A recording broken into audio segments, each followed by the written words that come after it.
UTI মানে urinary tract infection, মানে মূত্রথলিতে বা মূত্রনালীতে ইনফেকশন। আজকের আমরা এই ভিডিওর মাধ্যমে জানবো মূত্রথলিতে বা মূত্রনালীতে ইনফেকশন হলে তার লক্ষণ কি কি দেখা দিতে পারে, মানে কি কি দেখলে আমরা বুঝবো যে মূত্রনালীতে বা মূত্রথলিতে ইনফেকশন হতে পারে।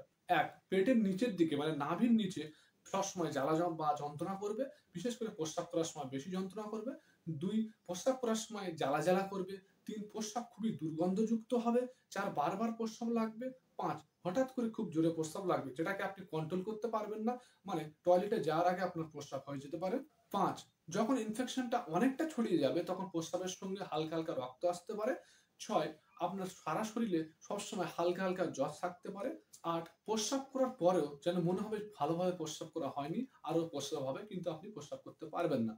ভিডিও শেষে একটাই কথা বলবো, এই সব লক্ষণগুলো আপনার যে দেখা যাবে তা নয়, কিন্তু যদি আপনার এই লক্ষণগুলির মধ্যে একটা বা দুটো লক্ষণ দেখা দেয় তাহলে আপনি অবশ্যই সুচিকিৎসকের পরামর্শ নিন এবং কিভাবে ইউরিনারি ট্র্যাক্ট ইনফেকশন হচ্ছে বা ইউরিনারি ট্র্যাক্ট ইনফেকশনের কারণগুলো কি কি বা মূত্রথলিতে মূত্রনালীতে যে ইনফেকশন হচ্ছে তার ট্রিটমেন্ট কি কি হতে পারে সেই সমস্ত জানার জন্য নিচের লিঙ্কে ক্লিক করতে পারো বা হেলথ ইনফিনিটি মেডিকেল ইউটিউব প্ল্যাটফর্মটাকে ভিজিট করুন এবং ফেসবুক পেজটাকে ফলো করতে ভুলবেন না।